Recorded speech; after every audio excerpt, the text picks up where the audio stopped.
भाभी ओ लला, ओ भाभी लला देवर ऐसा करो कैसो मुझे दूल्हा बनाओ। दूल्हा दूल्हा ना कितना उधर लगन ना टीका तो दूल्हा बने की जाइए को लला। भाभी ओ मैंने जो आपसे कहा मुझे दूल्हा बनाओ। जे लग गई है वैन करने में। भाभी हैं?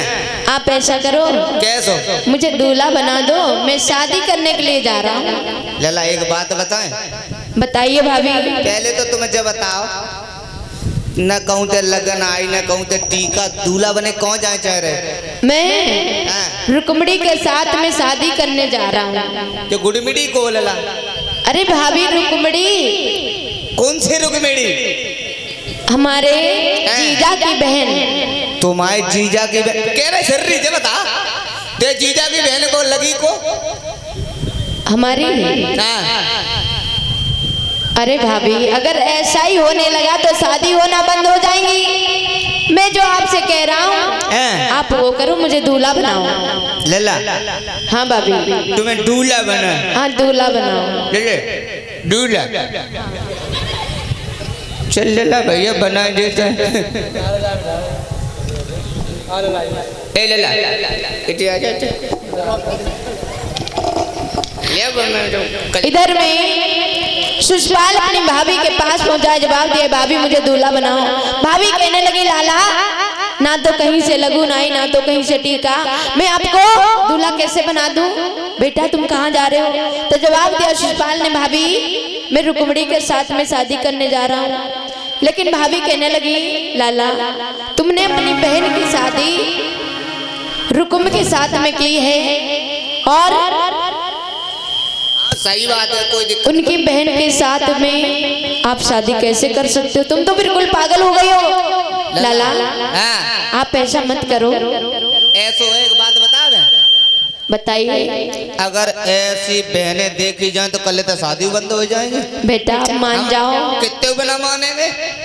हम एकदम फ्रॉक सूट पहने तैयार बैठे जाते। लाला मान जाओ, मैं आपको बार बार समझा रही हूँ। बार बार का 1000 बार समझाओ तो ना मानेंगे। सुषपाल पागल हो गया है क्या?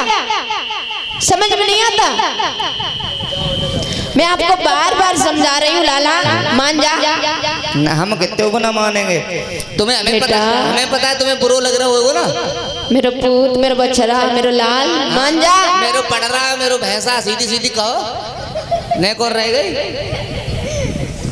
श्री सुखदेव महाराज समझाने लगे हे राजन परीक्षित। इधर में भाभी सुषपाल को दूल्हा बनाने लगी। जब दूल्हा बनाने लगी अब शगुन होने लगे, बिलैया रोने लगी, कुत्ता बिल्ली रोने लगे महाराज। और क्या हुआ?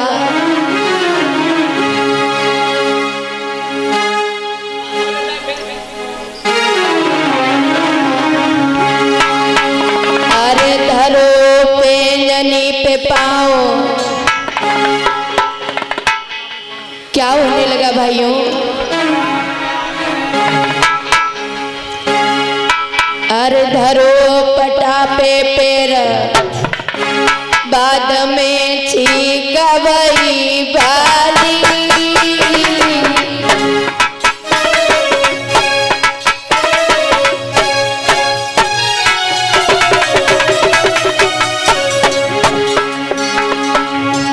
और पटा पे बेटी नहीं पाऊ शिषपाल के पटक लगी भारी। भैया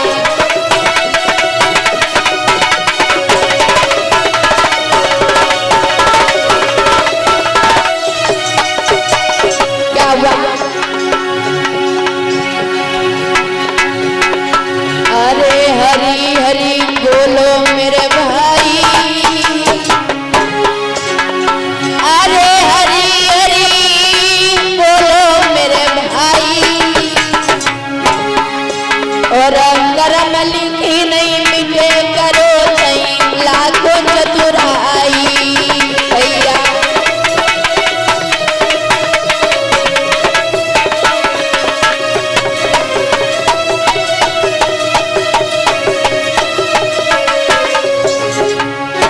सुषपाल को इधर भाभी दूल्हा बनाने लगी।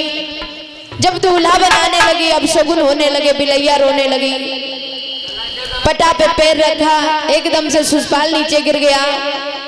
जब सुषपाल नीचे गिरा, इधर में रुक्मिणी अपने आंगन में बैठी बैठी रो रही है, हमारा भैया रुकुम आज क्या करने जा रहा है, मेरी शादी अपने साले के साथ में करवाना जा रहा है, बहुत गलत करने जा रहा है। कन्हैया मेरे प्रभु कब आओगे? रुक्मिणी रोती रोती उसी जगह पे सो गई। जब सो गई महाराज, तो भगवान कन्हैया ने रुक्मिणी को सपना दिया है, सपना दिया है, कहने लगे हैं प्रभु कि रुक्मिणी तुम चिंता मत करो, मैं आऊंगा, मैं आपको जरूर लेकर के जाऊंगा। इधर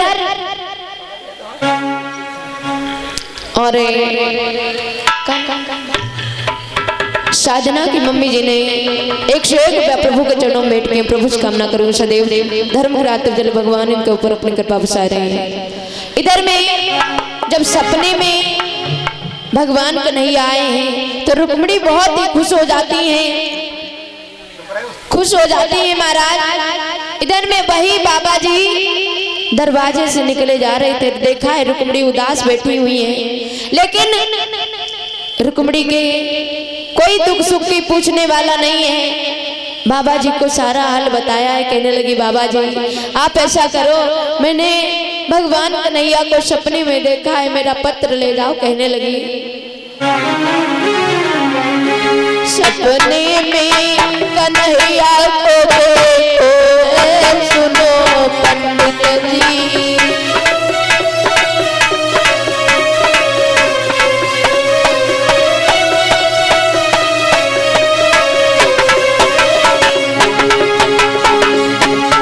पंडित जी चले जाओ।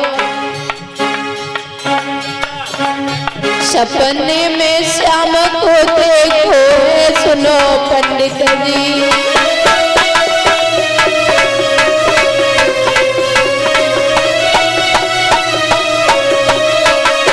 पंडित जी अरे कह गए मोसे चिट्ठिया भी जवैयो, कह गए मोसे चिट्ठिया भी जवैयो,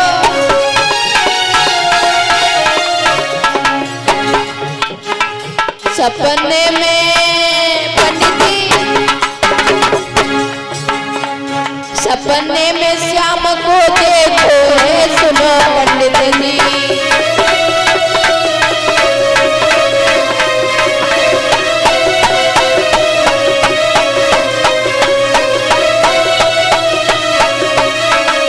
पंडित जी अरे कौन ले जावे चिट्ठिया मेरी, पंडित जी अरे कौन ले जावे चिट्ठिया मेरी, आस लगी है तुमसे भारी, सपने में पंडित जी, सपने में कन्हैया को देखो है सुनो पंडित जी,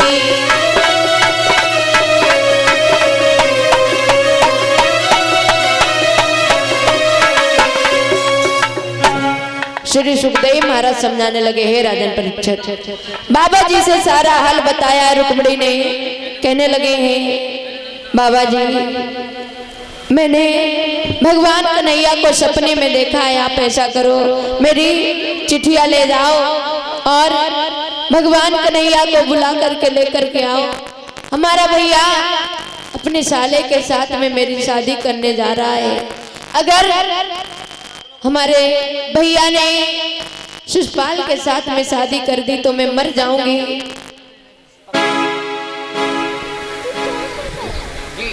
महाराज इधर रुक्मिणी भगवान कन्हैया की याद में बैठी है, हे प्रभु हे मेरे भगवान कब आओगे मेरे दीनानाथ। भगवान कन्हैया की याद में रुक्मिणी बैठ जाती हैं। जब याद में बैठ जाती है महाराज भगवान कन्हैया को बार बार याद कर रही है। ऐसे ही मीरा ने प्रभु को बुलाया था। मीरा की भगवान कन्हैया ने लाज बचाई थी। मीरा का पिता राणा बार बार मीरा को समझाता था कि मीरा, घर में रुपया पैसा धन दौलत है, तू उस कन्हैया का क्यों नाम लेती है। राणा ने जवाब दिया था मीरा से कि राणा,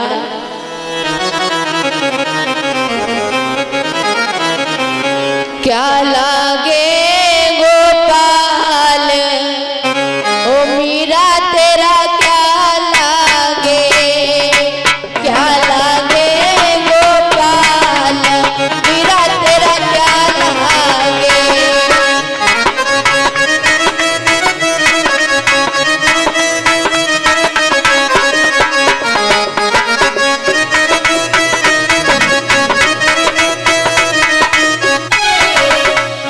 राणा ने जवाब दिया, मीरा क्यों पागल हो रही हो उस करिया के चक्कर में। जवाब दिया था,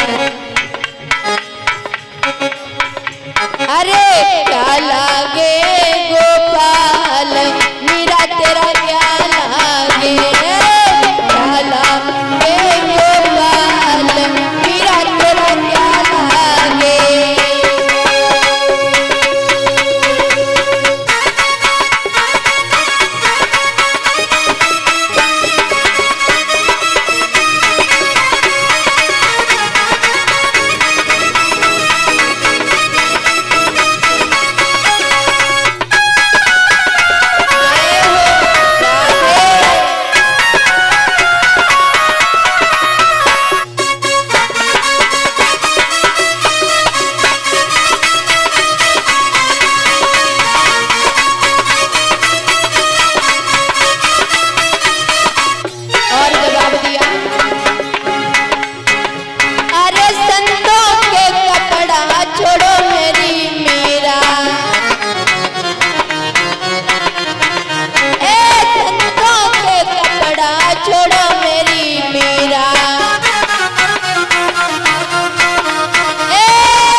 बोलो सांवरे सरकार की, बोलो संत समाज की, बोलो सच्चे दरबार की।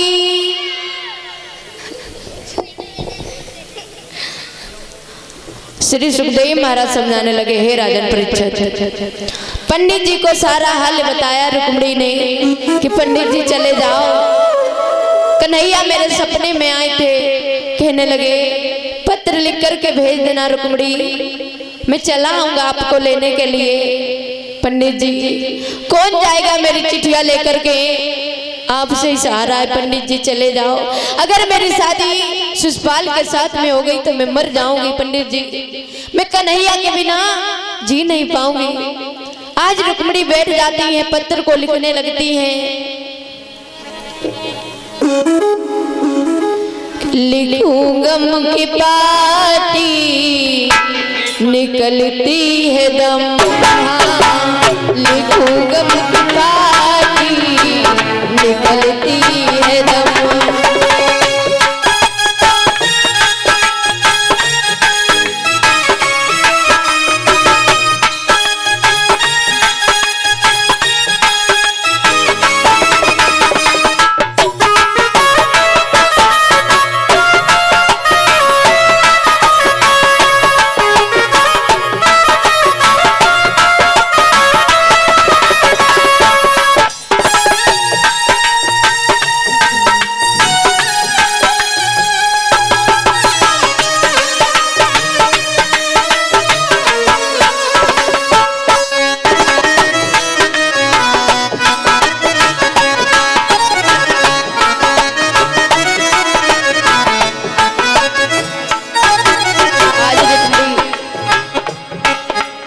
लिखने लगी,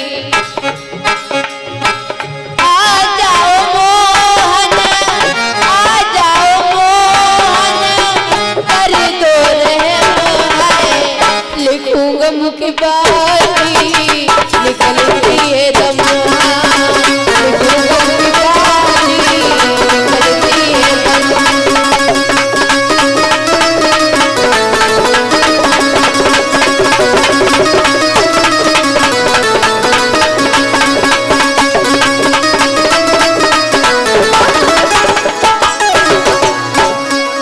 रुक्मिणी मैया पत्र को लिखने लगी हैं, चिट्ठियां लिखती है कि कन्हैया अगर तुम मुझे लेने के लिए नहीं आए तो मैं मर जाऊंगी, लेकिन अपने भैया के साले के साथ में शादी करके नहीं जाऊंगी।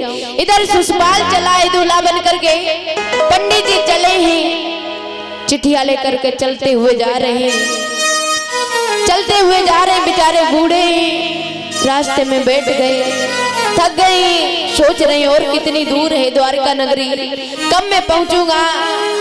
आज दोपहर की बेला यहीं पे बिताते हैं।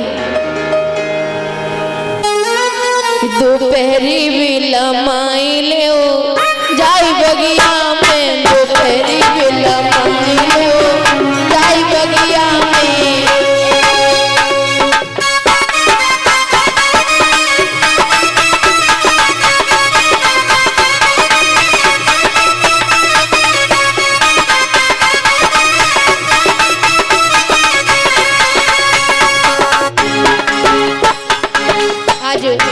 पंडित जी बैठ जाते हैं, लाए ओ सो खाई लो जाई बगिया में, दोपहरी बेला माई लो जाई बगिया में, दोपहरी बेला माई लो जाई बगिया में।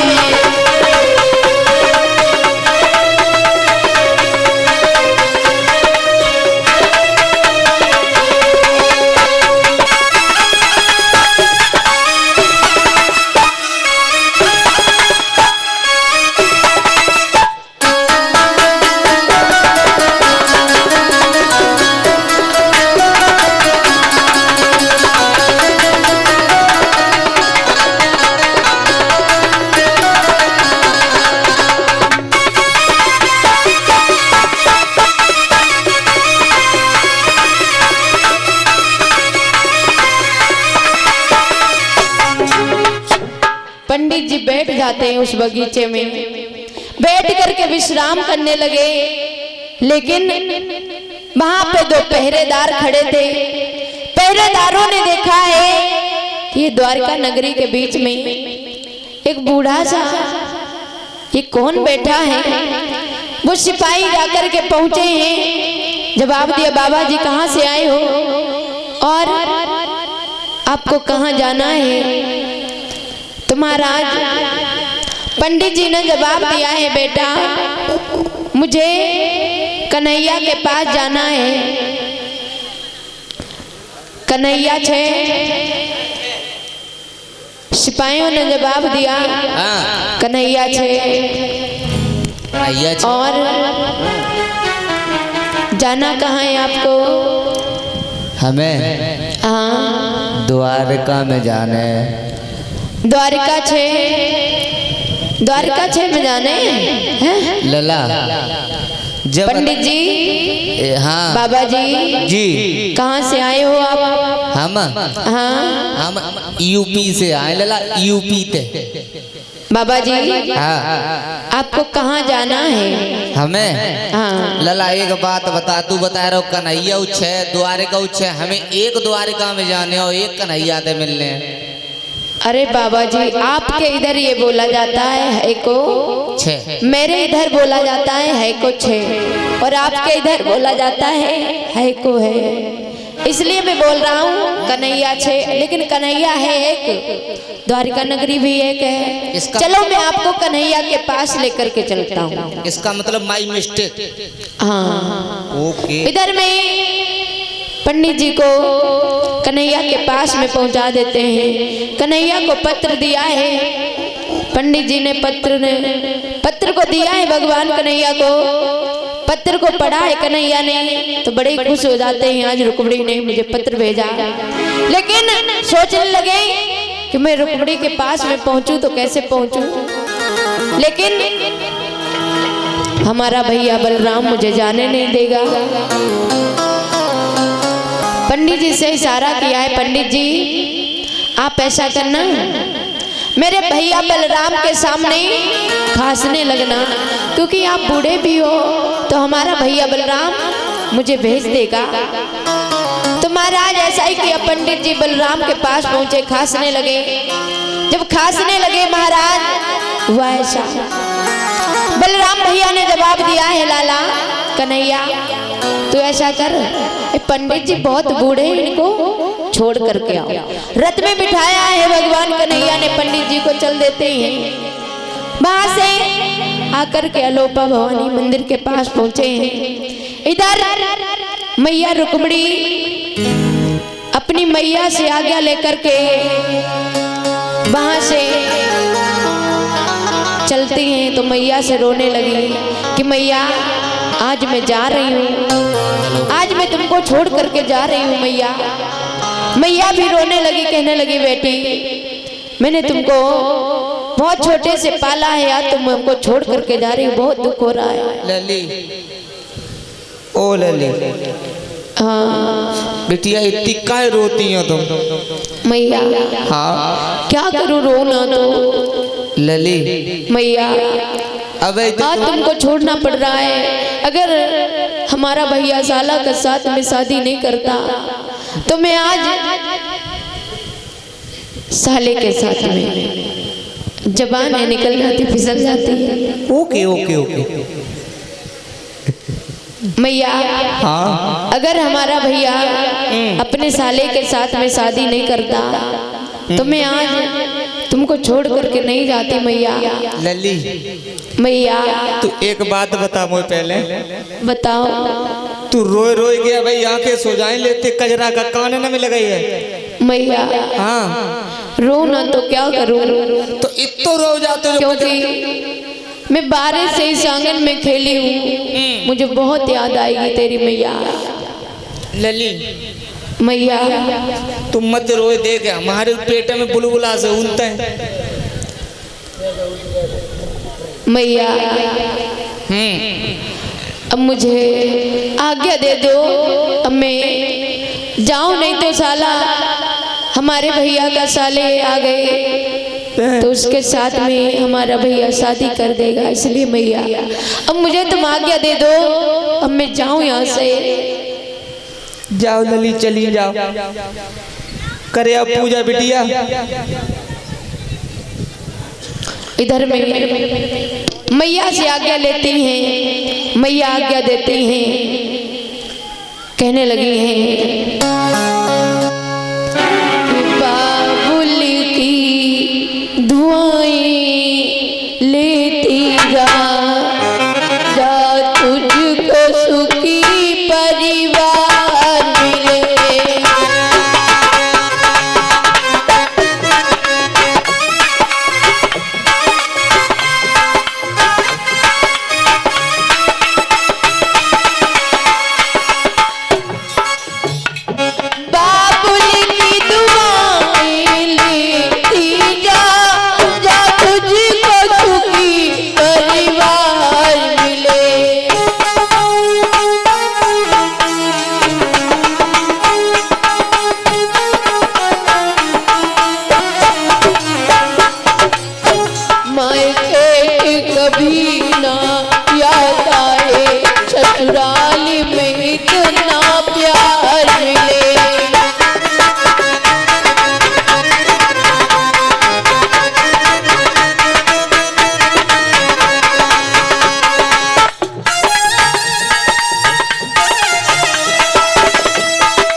क्या लाइट तो चल रही है?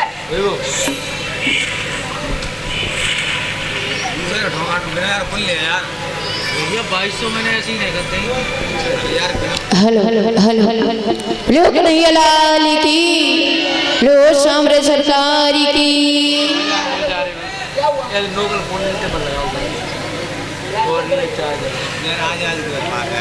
और डाटा केबल एकदम खराब होती है हमारा मान नहीं लोकल अच्छा डाबर की दुआएं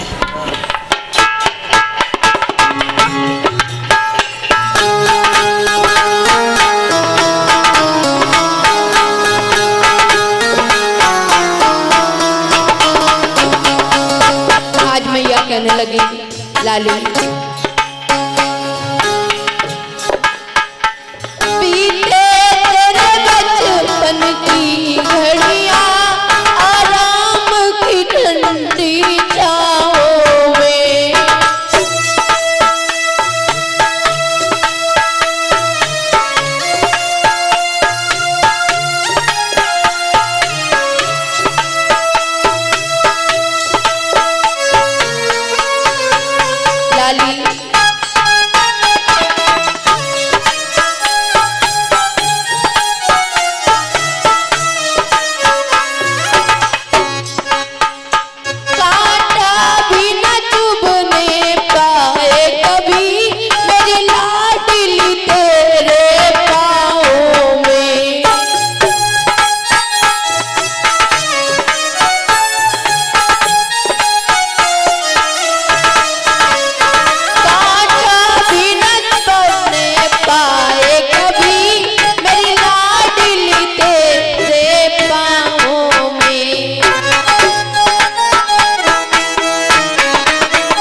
श्री सुखदेव महाराज समझाने लगे, हे राजन परीक्षित, आज रुक्मिणी की मैया ने रुक्मिणी को विदा कर दिया है, वहां से सखियों के साथ में चल देती हैं। जवाब दिया सखियों, आप ऐसा करो मेरे हाथों में मेहंदी लगा दो।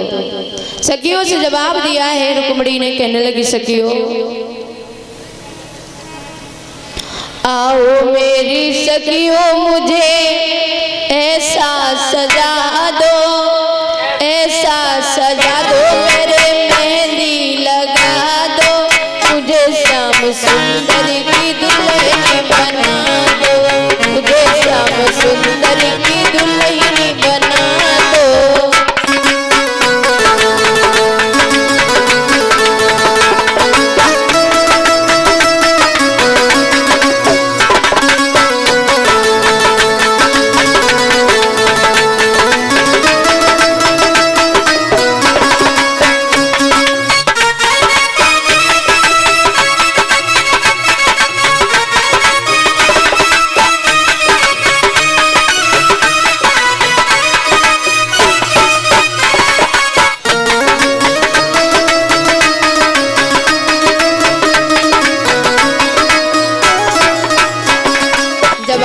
सखियों आओ मेरी सखियों मुझे ऐसा सजा दो, ऐसा सजा दो, मेरे में सुंदरी की दुल्हन बना दो, मुझे श्याम सुंदरी की दुल्हन बना दो।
जवाब दिया रुक्मणी ने कि बहना मेरे हाथों में मेहंदी लगा दो, आज मैं कन्हैया के साथ में शादी करने जा रही हूँ।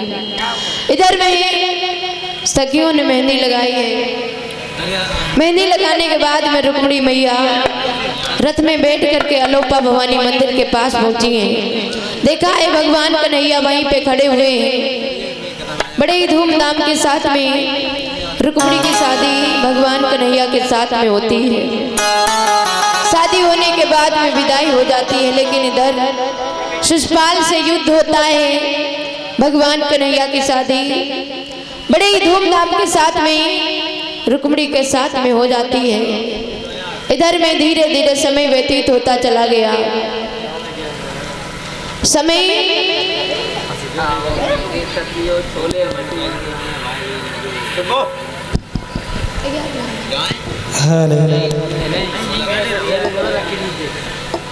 श्री सुखदेव महाराज समझाने लगे, हे राजन परीक्षित, एक बार भगवान कन्हैया और सुदामा, भगवान कन्हैया और सुदामा गुरु संदीपन के यहाँ शिक्षा ग्रहण कर रहे थे। तो महाराज हुआ ऐसा, शिक्षा ग्रहण कर रहे थे।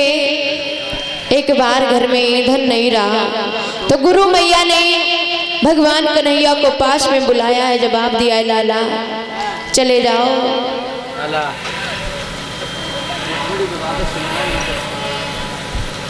कि गुरु मैया बोली मोहन से,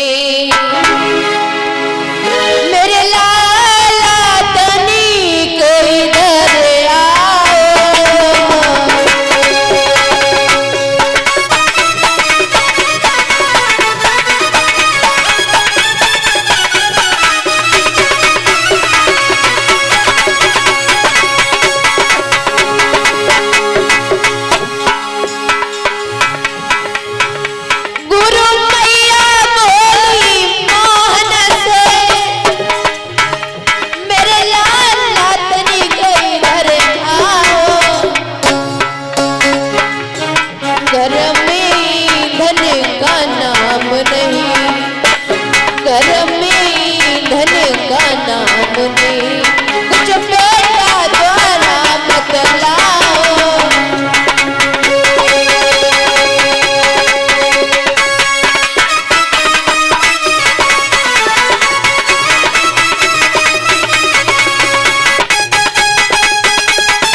मैया ने भगवान कन्हैया को पास में बुलाया, कहने लगे लाला हमारे घर में ही आज ईंधन नहीं है, खाना किस पे पकाएंगे, चले जाओ दोनों भाई। सुदामा को पास में बुलाया है, चावल की पोटली सुदामा को दे दी है। जवाब दिया सुदामा आप ऐसा करना, अगर तुम जंगल में लकड़ी लेने के लिए जा रहे हो, तुम दोनों भाइयों को भूख लगे तो बाट बराबर करके दोनों भाई खा लेना, चले वहां से सुदामा भगवान कन्हैया जाकर के जंगल में पहुंच गए। आंधी आने लगी, सुदामा पेड़ पे चढ़ जाते हैं। बहुत तेजी से तूफान आने लगा, बारिश होने लगी।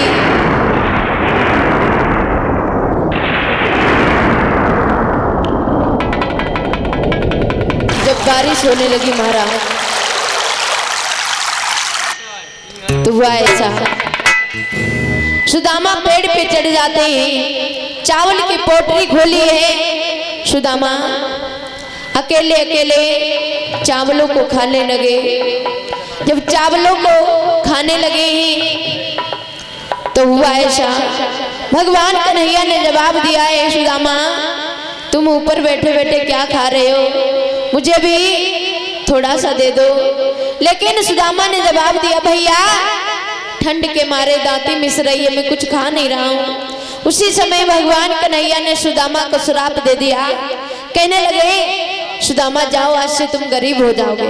उसी समय से सुदामा गरीब हो गए थे। वहां से लकड़ी लेकर के घर आते हैं। भगवान कन्हैया मैया रुक्मिणी के साथ में बड़ी प्रेम से रहते हैं। लेकिन इधर हुआ ऐसा, सुदामा गरीब हो जाते हैं। जब सुदामा गरीब हो जाते हैं महाराज, हुआ ऐसा, सुदामा गरीब हो गए। याद कर रहे हैं कि आज मैंने कन्हैया के साथ में छल नहीं किया होता तो मैं आज गरीब नहीं होता। सुदामा गरीब हो गए। मैया भामिनी, सुदामा की पत्नी भामिनी घर घर जाती हैं, लेकिन भामिनी को किसी घर में मुट्ठी भर चावल नहीं मिले। लेकिन एक घर में गई, मुट्ठी भर चावल मिले हैं। सुदामा को बांध दिए। सुदामा कहने लगे, आज मैं बचपन के मित्र कन्हैया से मिलने के लिए जा रहा हूँ। सुदामा चले हैं वहां से, सुदामा आ जाओ।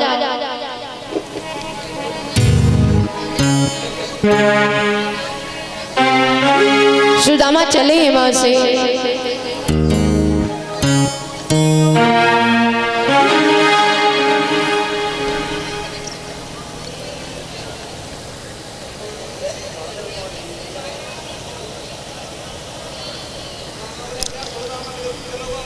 आप सभी भक्त ताली बजा करके बोलेंगे,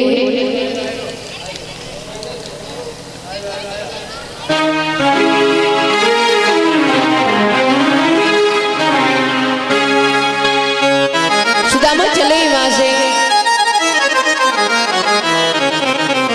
दिन भर बेचारे द्वारे द्वारे दाता दाता चिल्लाते। दिन भर बेचारे द्वारे द्वारे दाता दाता चिल्लाते।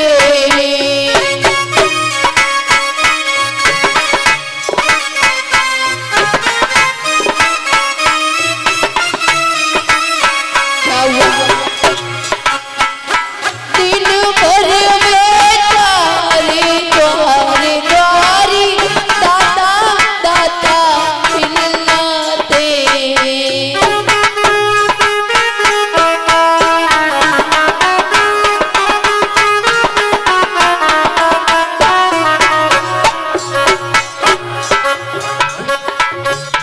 कहीं नमक मिला तो मठा नहीं, कहीं मठा मिला तो नमक नहीं।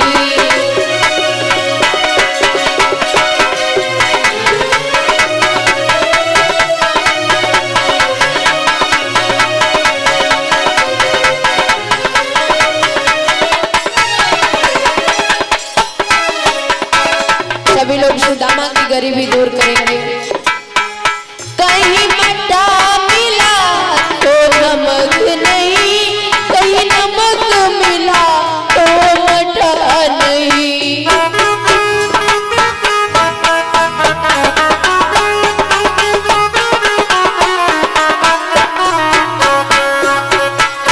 दिन भर बेचारे द्वारे द्वारे दाता दाता चिल्लाते।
श्री सुखदेव महाराज समझाने लगे, हे राजन परीक्षक, सुदामा दरवाजे दरवाजे पर जाते हैं, कहीं नमक मिलता है तो खाने को मीठा नहीं, कहीं मीठा मिलता है तो नमक नहीं। सुदामा